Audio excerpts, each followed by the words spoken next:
Uncivilized Beast, written by Derpyspaghetti.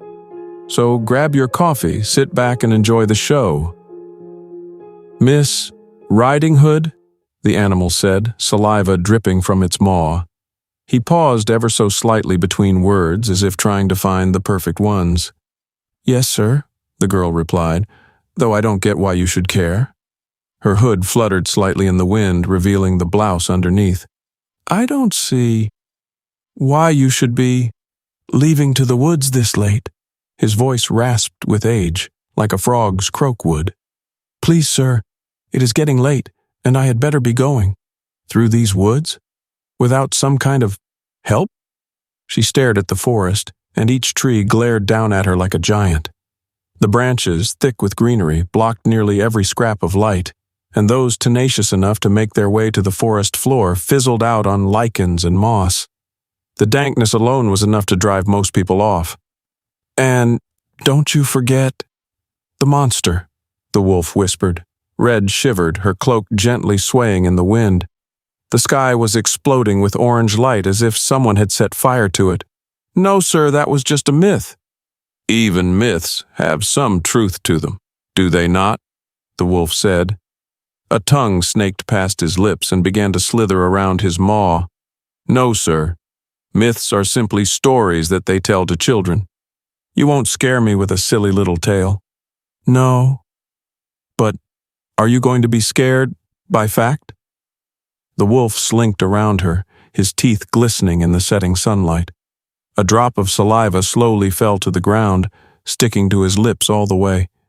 "Night is coming, you know. You don't want to go alone."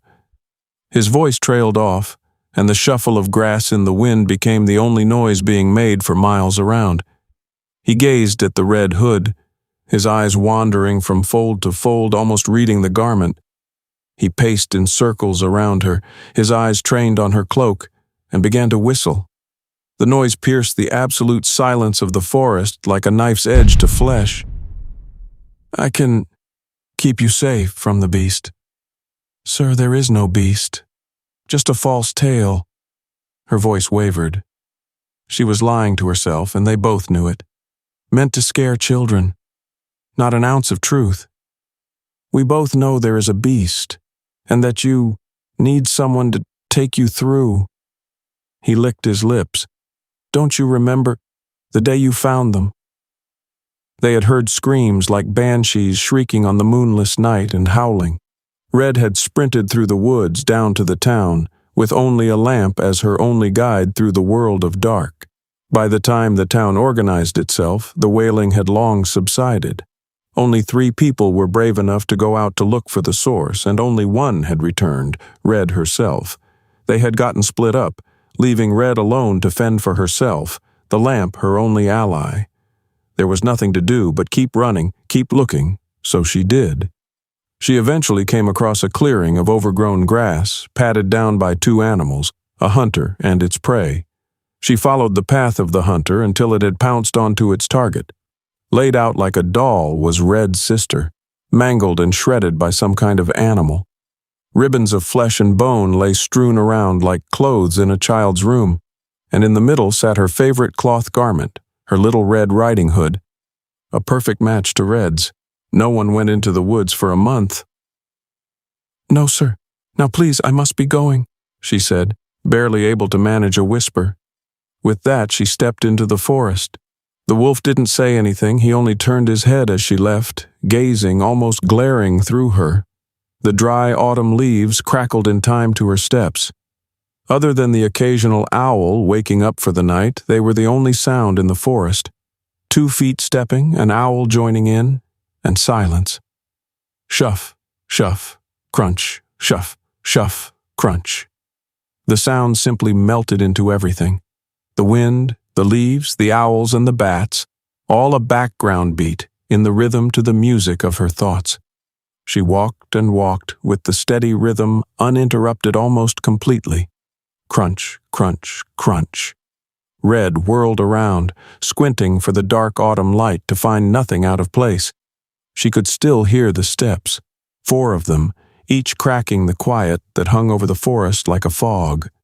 "Damn it," she mumbled, then no. That must have simply been the wind. More steps, 4, 8, 12, and yet nothing to be found. "You're all alone out here, aren't you?" The voice came from behind her, slow and rasping. "Fuck, Jesus, leave me alone." "Come on, little girl, it's not that big a deal."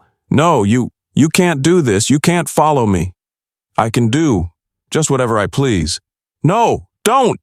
She broke off into a run, dodging trees, weaving in and out. The wolf didn't seem to want to follow her. He simply stood there, staring before slinking back into the forest. He was unseen again, obscured by Red's panic instead. Red bent over, panting, her breaths gasping and faint. The top of her hood was wet with sweat, and another river was spilling down her nose. The wolf had left, vanished into the trees, obscured by a cloak of darkness and flora. Red breathed out a long, deep sigh. She was free of the wolf for now. Behind her, a pair of silvery eyes blinked. Red looked up, her eyes scanning the trees for anything familiar. She was only a mile from her cabin. It couldn't take more than 20 minutes to get there. And so she walked, step by step, through the forest to home. Her cabin sat in the middle of the forest, in a circle of moonlight to the contrast of the shadow of the forest. In the afternoon sun, it looked as if it were chosen to be shone upon by some grace, but now, in the pale moon's glow, it looked cold and uninviting. Now it almost looked like a coven's hut, glowing with the evil light. A smile wandered across her face. Maybe that wasn't so far from the truth. I see we've made it home." Red jumped back, stumbling before falling back onto her ass. The leaves flew up around her before showering back down. Little bits covered her hood like lint would a shirt. "A bit clumsy today, aren't we?" He slunk towards her, his tongue slithering about his lips. You stay back, you hear me? I own these woods. I can do whatever I damn please." Red tore herself up off the ground. Her hood flew off her shoulders, exposing her blouse to the wind.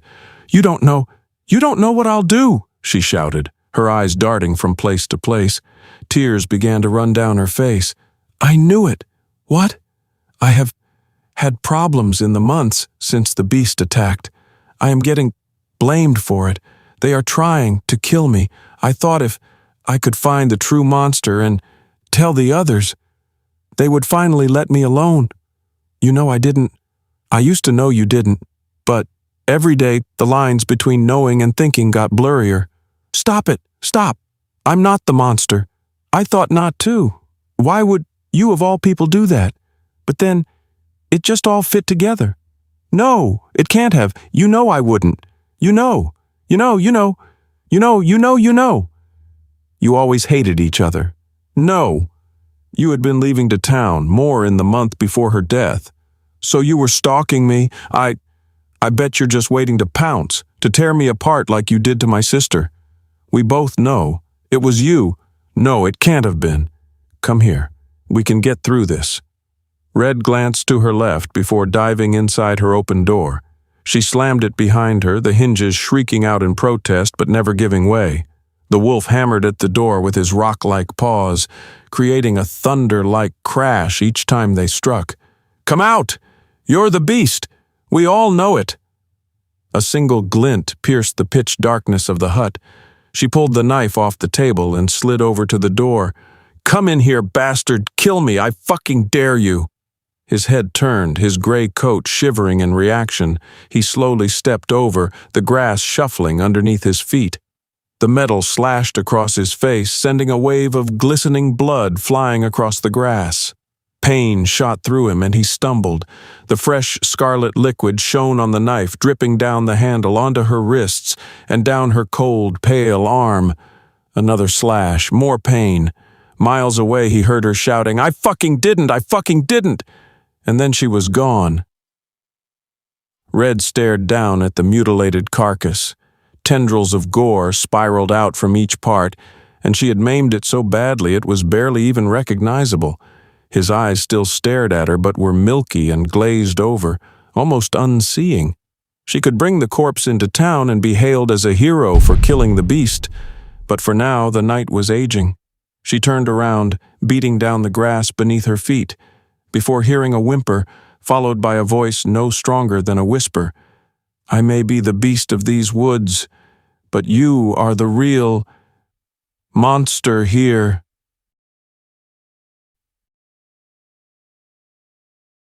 Hey, family! A very big thank you to Derpyspaghetti for allowing me to narrate such an awesome tale. Be sure to check out their Creepypasta fandom profile for more of their awesome works. If you would like to support us and make a donation, I'd be very much appreciative. I do have PayPal and a Buy Me a Coffee account. Be sure to also check out our merch store. There are plenty of items and designs to choose from.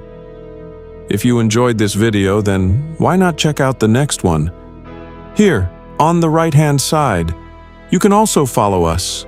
All my socials and all my other links are contained within the Linktree link below. Take care, everyone, and I hope you all have a wonderful and peaceful night. And don't forget, where fear is, happiness is not.